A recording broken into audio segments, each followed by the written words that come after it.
Sa mundong ito, ang sobrang bait, hindi gantimpala ang nakukuha, kundi abuso dahil ang pagiging masyadong mabait ay parang signal na sinasabi mong pwede kang tapakan. At habang iniisip mong tama ang ginagawa mo, unti-unti ka nang nawawala at nauubos dahil ang sobrang bait sa mata ng marami ay kahinaan.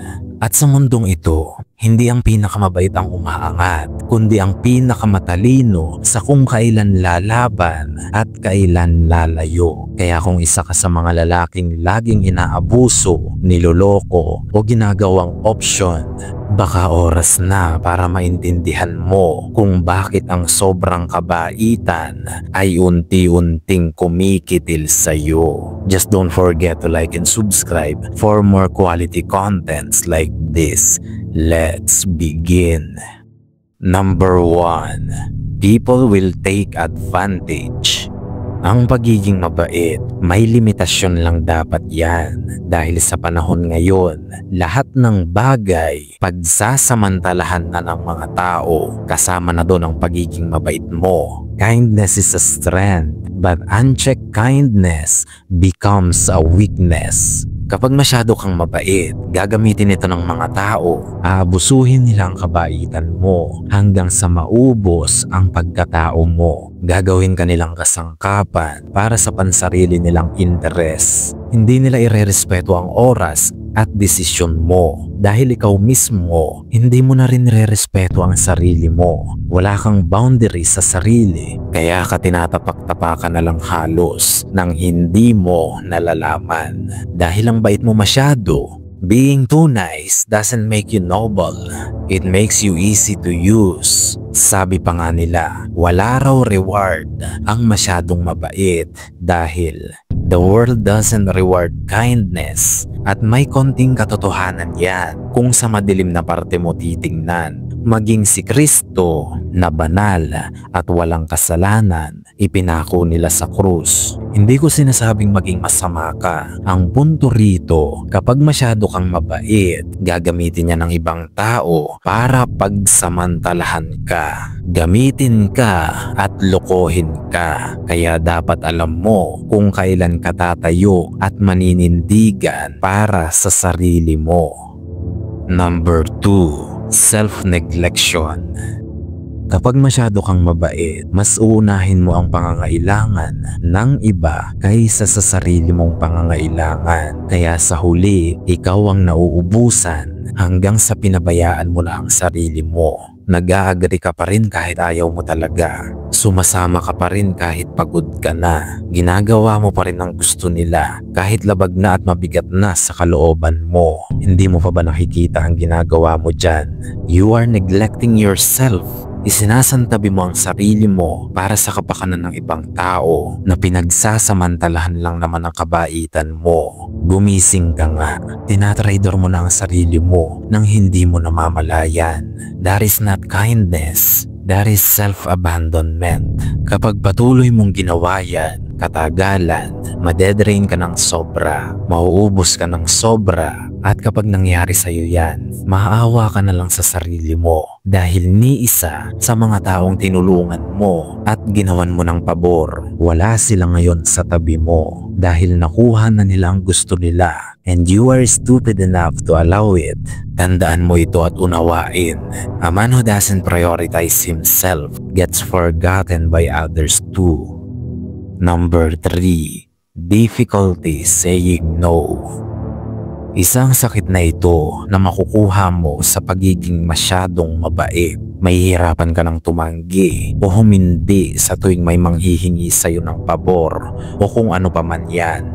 The disease to please everyone is real at maraming hindi na gumaling sa sakit na yan.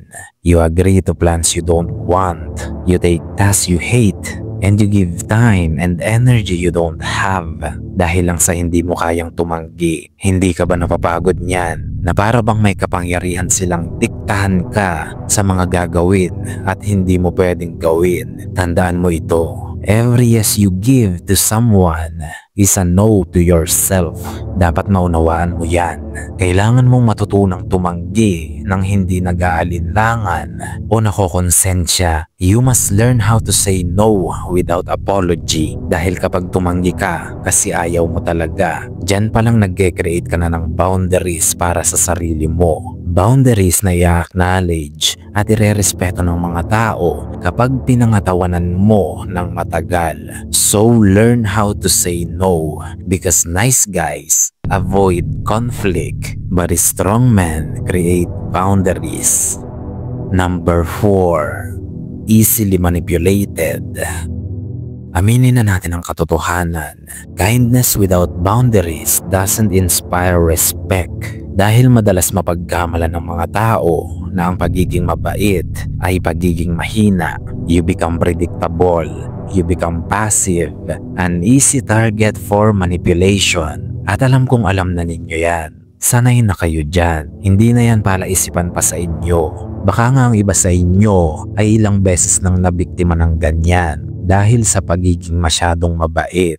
Tandaan mo ito. Hindi karangalan ang magpanipula, alang-alang sa ngalan ng pagiging mabait. Huwag kang magpakamartir. Hindi na uso yan sa panahon ngayon. Walang reward sa pagiging martir. Kung gusto mong maging mabuti, magandang hangarin yan. Kung nais mong gumawa ng kabutihan, saludo ako sa iyo. Ngunit yung magpagamit ka na sa mga taong sinasamantala ang pagiging mabait mo, hindi na tama yan.